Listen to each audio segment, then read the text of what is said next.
पहले एक golden point and disclaimer भी देना चाहूँगा। गोल्डन पॉइंट क्या है कि देखिए दोस्तों, जो भी शेयर्स मैं आपको बताता हूँ, ठीक है, आपको इसको पढ़ना होता है, स्टडी करना होता है, ये कोई रिकमेंडेशन वाला चैनल नहीं है। एंड गोल्डन पॉइंट ये भी है कि किसी भी स्टॉक को रैंडमली बाइंग मत कर लेना। अभी कौन सा इवेंट चल रहा है, यस, Q1 के रिजल्ट चल रहे हैं ना, तो ठीक है, आप इनको वॉच लिस्ट में ऐड करके रख सकते हो।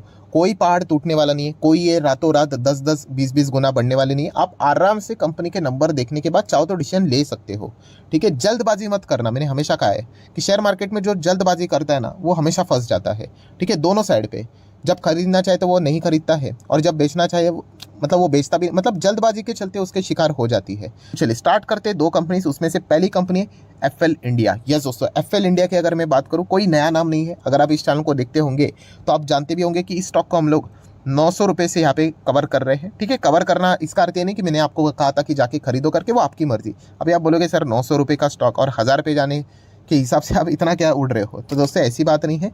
900 रुपये का स्टॉक चला गया था 5,500 के भी ऊपर। आपने 1000 रुपये किया, ऑब्वियसली कॉर्पोरेट एक्शन हुआ, बोनस स्प्लिट हुआ, इसीलिए तो ये स्टॉक इतने सस्ते दाम पे देखने को मिल जाते हैं।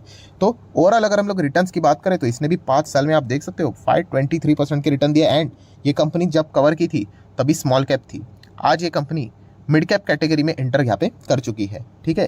तो आप यहाँ पे देख सकते हो वॉलेटिलिटी अच्छी रहती है, एंड आगे भी यहाँ पे रहेगी। टॉप लेवल से बीच में 50% डाउन हुआ तो कोई बड़ी बात नहीं, इसलिए मैं कहता हूँ कि ये चीज़ें हमें पता होनी चाहिए। अभी जिस व्यक्ति को स्टॉक सिर्फ 50 रुपये नीचे आने से डर लगता होगा, वो इसमें तो मतलब लिटरली हार्ट अटैक आ जाएगा 50% नीचे आने के चलते। मतलब बोलने का तरीका समझिए कि वो डर जाएगा, बहुत ही ज़्यादा डर जाएगा, और पैनिक में वो क्या कर लेते हैं, अरे बेचो बेचो बेचो बेचो। तो ऐसा अगर करेंगे शेयर मार्केट में तो सब कुछ ही माल बेचकर बैठना पड़ेगा, ठीक है। तो ये चीज़ समझिए दोस्तों, ये जो मार्केट कैप होता है उस हिसाब से कंपनी का नेचर आपको थोड़ा बहुत एक अनुमान देता है कि कंपनी कैसे चल सकती करके, ये कोई गारंटी नहीं होती है, ठीक है। ये पॉइंट हम लोग को समझ में आना चाहिए। सो FL इंडिया की अगर हम लोग यहाँ पे बात करें तो इसका बिजनेस मॉडल क्या है, पहले तो ये 1994 में कंपनी स्टार्ट हुई थी। अभी क्या चल रहा है, 2023 चल रहा है, मतलब 94 के बाद 2004, देन उसके बाद 14 एंड 24, मतलब रफली 29-30 साल ही यहाँ पे इस हुए कंपनी को, ठीक है। एंड इस कंपनी का बिजनेस मॉडल भी वैसा ही है दोस्तों, ये टेक्नोलॉजी परफॉर्मेंस वाली, टेक वाली कंपनी है, ठीक है। एंड इसका जो परफॉर्मेंस होता है ना, वो कंज्यूमर इंटेलिजेंस मतलब जो रहता है ना, उस हिसाब से हम लोग को इनका बिजनेस होते हुए देखने को मिल जाता है। एंड खास करके दोस्तों ये एड रेवेन्यू से हम लोग को इनका बिजनेस बहुत अच्छा खासा होते हुए देखने को मिल जाता है। मतलब ये रिकमेंडेशंस देते हैं कि किसको यहाँ पे टारगेट करना चाहिए, किस मतलब इफिशिएंटली आप कैसी चीज़ों को आइडेंटिफाई कर सकते हैं, इस रिलेटेड इस कंपनी का बिजनेस देखने को मिल जाता है।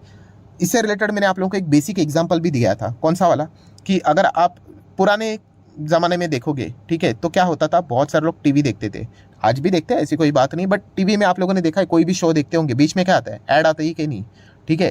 तो एडवर्टीजमेंट एजेंसियां जो होती है ना दोस्तों, वो ऐड ऐसा किधर भी कुछ भी नहीं दिखाती है, ठीक है। अगर किसी को मान लीजिए अगर इंश्योरेंस फाइनेंस से रिलेटेड एड्स दिखानी होगी तो डेफिनेटली वो क्या करेंगे, जो टीवी चैनल में आपने देखा होगा कि स्टॉक मार्केट से रिलेटेड जो चैनल्स होते हैं, बिजनेस चैनल होते हैं, वहाँ पे उनके एड्स आपको ज़्यादा देखने को मिलेंगे, ठीक है। सो इस प्रकार के टारगेट आपको करने पड़ते हैं। अभी क्या हो गया, ये तो टीवी वाला ज़माना तो अभी ये पुराना हो गया, अभी कौन टीवी देखता है, बहुत कम लोग ही देखते हैं। अभी वो जो टीवी का जो ये चीज़ें चलती थी वो कहाँ पे शिफ्ट हो गई, यस, स्मार्टफोन के ऊपर पूरा ऑडियंस शिफ्ट हो चुका है।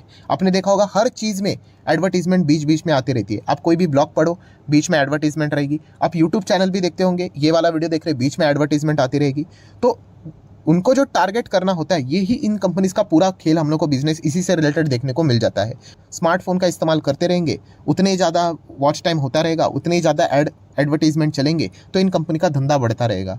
आई होप आपको समझ में आया कि इस प्रकार का इनका बिजनेस मॉडल है और ये कंपनी काम करते हुए देखने को मिल जाती है। ऊपर से कंपनी रही टेक्नोलॉजी वाली कंपनी, तो इसकी बैलेंस शीट भी स्ट्रांग रहेगी। क्यों, मतलब बेसिक अगर हम लोग बात करें, long term borrowing, short term borrowing क्या है, ZERO, जीरो। टेक्नोलॉजी वाली कंपनी को कर्जा किस हिसाब से चाहिए, सॉफ्टवेयर के हिसाब से तो सब कुछ काम करना होता है। आप चाहो तो एक अपना ऑफिस बिल्डिंग में भी सर मतलब बोलते हैं ना, 1-2 सिर्फ प्रीमाइसेस खरीद कर भी आप अपना मतलब पूरे दुनिया के हिसाब से भी बिजनेस यहाँ पे कर सकते हो, ठीक है। थोड़ी ना बहुत कुछ कैपेक्स भी बड़ा कुछ करना है। एंड ऊपर से कंपनी के रिजर्व्स भी देख लेना, ठीक है। पहले कंपनी के रिजर्व्स देखिए कितने थे, केवल 21 करोड़, फिर बढ़कर 139, फिर 167, फिर 800, फिर अभी राइट नाउ 882। तो रिजर्व्स कम है क्योंकि कंपनी भी छोटी है, स्मॉल कैप से मिड कैप अभी आई है। एंड कैश भी ज़्यादा एक्सपेक्ट मत कर लेना, जितना भी होगा कितना है, somewhere around 483, not bad. So overall अगर हम लोग बैलेंस शीट की भी बात करें, एक मिड एंड स्मॉल साइज़ की जो कंपनी रहेगी, डिसेंट बैलेंस शीट देखने को मिल रही है। देखिए कितना है, लगभग 14,000 करोड़ के आसपास का मार्केट कैप हम लोग को देखने को यहाँ पे मिल रहा है। देन अगर हम लोग बात करेंगे, थोड़ा सा मैं नीचे यहाँ पे आ जाओ, तो ये अल्टीमेटली आप लोगों को आईटी सेक्टर में ही काम करते हुए देखने को यहाँ पे कंपनी यहाँ पे मिल जाती है। ऑब्वियसली इसका बिजनेस मॉडल थोड़ा सा बाकी कंपनी से हट करे। एंड पीएनएल की अगर हम लोग बात करें तो आप देख सकते हैं पहले कंपनी का जो पीएनएल था 20 के रेंज में प्रॉफिट हुआ करता था, फिर 40, 60, फिर ट्रिपल डिजिट में प्रॉफिट होना स्टार्ट हुआ, फिर 215 एंड राइट नाउ 250 करोड़। सो हम लोग जरूर कह सकते हैं कंपनी का जो ईपीएस ही भी है आपको बता सकता है कि 2 से ईपीएस स्टार्ट हुआ, वो आज कितना हो गया, 18 हो गया। सो बहुत अच्छी खासी ग्रोथ। ऑब्वियसली ये 2 से 18 ये कोई रातों रात नहीं हुआ है, सालों साल लगे यहाँ पे। अगर मैं आपको ऊपर से डेटा दिखा दूँ तो चेक कर लेना, 2018 से लेकर अभी तक 23 की हम लोग बात कर रहे हैं। तो टाइम लगता है दोस्तों, हर चीज़ को बड़ा बनने के लिए टाइम लगता है, ये पॉइंट आपको समझ में आना चाहिए। एंड शेयर होल्डिंग पैटर्न की भी बात करें तो 60% प्रमोटर के पास है, एफआईएस के पास 9%, डीआईएस के पास लगभग 13 से 13.5%, पब्लिक की बात करें तो 16 से 16.5%। सो शेयर होल्डिंग पैटर्न भी अगर हम लोग यहाँ पे कहें तो वेल बैलेंस देखने को यहाँ पे मिल रहा है। ऐसी बात तो है नहीं कि रिस्क नहीं है, तो ऑब्वियसली रिस्क फैक्टर क्या है तो वो भी आपको पता होना चाहिए। अभी ये कंपनी अल्टीमेटली है क्या, इसका ऑक्सीजन क्या है, डेटा। यस दोस्तों, डेटा के ऊपर ये कंपनी पूरा जीती है। एंड आपको पता है दोस्तों कि डेटा प्रोटेक्शन बिल हम लोगों को यहाँ पे फिलहाल संसद में चलते हुए देखने को यहाँ पे मिल रहा है। मतलब ड्राफ्ट रेडी हो चुका है, अभी ये कभी भी इसका लॉ सामने आ सकता है। और जैसे ही फाइनल लॉ सामने आएगा तो पता चलेगा कि इन कंपनीज के ऊपर कितने सारे रेस्ट्रिक्शन लगेंगे, ठीक है। क्योंकि इनका पूरा मतलब धंधा ही इसी के ऊपर चलता है कि डेटा, कि कौन कहाँ से क्या चीज़ें देख रहा है, तो उसी ऑडियंस को टारगेट करना है, उस हिसाब से बहुत बड़ा डेटा इनके पास अवेलेबल रहता है।